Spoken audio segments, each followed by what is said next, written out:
আমার মা এমন একজন মানুষ যে সংসারের সব দিকে তার খেয়াল রাখতে হয়। সে রান্না করার পর কয়লা জমিয়ে রাখে, আর ওই কয়লাগুলো একটু আগে তোমরা দেখতে পেলে। আর এটা হলো আমার মায়ের ছোট্ট পরিসরে একটি ছাদ বাগান, যেখানে অনেক রকমের ফুল আছে, আর ফুলগুলো অনেক সুন্দর। আর মা কিন্তু প্রতিদিন অনেক যত্ন করে এই গাছপালার। আমার বিয়ের আগে কিন্তু এখানে আরও অনেক সুন্দর সুন্দর গাছপালা ছিল, এই যেমন কুমড়া গাছ, লাউ গাছ, আর সেগুলো অনেক যত্ন করতে হতো। তখন কিন্তু আমিও মাকে সাহায্য করতাম, কিন্তু এখন আর সেই সময় তো হয়ে ওঠে না, যেহেতু আমার ছোট বাচ্চা আছে আর আমি রেগুলার বাড়িতে গিয়ে থাকতেও পারি না। আরও ছিল উস্তা গাছ, আর সেই উস্তা গাছে অনেক উস্তা ধরেছিল। আর আজকে আমি তোমাদের সাথে কিছু কষ্টের কথা শেয়ার করতেছি। আমার আগে যখন মন খারাপ হতো আমি এইখানে এসে বসে থাকতাম, আর এখন মন খারাপ হলে তো ঘরের ভিতরেই থাকতে হয়। আর সব থেকে মন খারাপ এখন হয় যখন আমি একটা ভিডিও কষ্ট করে দেই।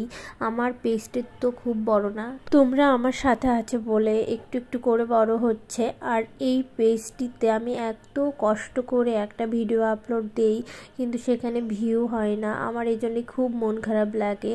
আমার ফলোয়ার বাড়লেও ভালো, না বাড়লেও ভালো, মানে অত মন খারাপ লাগে না, কিন্তু ভিডিওতে যদি ভিউ হয় তাহলে কিন্তু খুব ভালো লাগে। আমি যখন দেখি যে আমার ভিডিওতে ভিউ হয় না, আমার তখন কষ্টের একদম শেষ থাকে না। কারণ একটা ভিডিও তৈরি করি কত কষ্ট করে। আমরা যারা গৃহিণী আছি তারাই তো জানি সংসার সামলিয়ে কত কষ্ট করে একটু সময় বের করে কাজের ফাঁকে একটা ভিডিও তৈরি করতে হয়। আমার এমনও আছে এই ভিডিওটা আমি এখন ভয়েস দিচ্ছি, এখনই আপলোড দিব, মানে আমার কোনো ভিডিওই রেডি করার সময় পাই না। এরপরও যদি দেখি ভিডিও আপলোড দেওয়ার পর ভিউ হয় না, তখন খুব মন খারাপ লাগে। আর মানে কি বলবো, এর থেকে আর কষ্টের মনে হয় আমরা যারা ছোট পেজ চালাই আমাদের কাছে আর কিছুই না। একটা ফলোয়ার বাড়লে সে যদি আমার ভিডিওটা না দেখে, সেরকম ফলোয়ার পাওয়ার থেকে না পাওয়াই ভালো আমার কাছে মনে হয়। কি আর করা, এই একটু কষ্ট ছিল তাই তোমাদের সাথে শেয়ার করলাম। শীতের দিনে দেখো আমার মায়ের গাঁদা ফুল গাছে কিন্তু অনেক ফুল ফুটেছে, আর এখানে বেলি ফুলও ফুটেছে।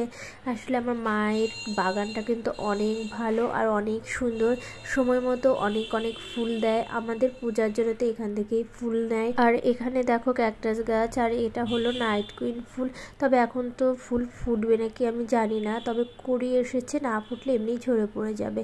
আর এই রজনীগন্ধা ফুল গাছে স্টিকটা বের হয়েছিল।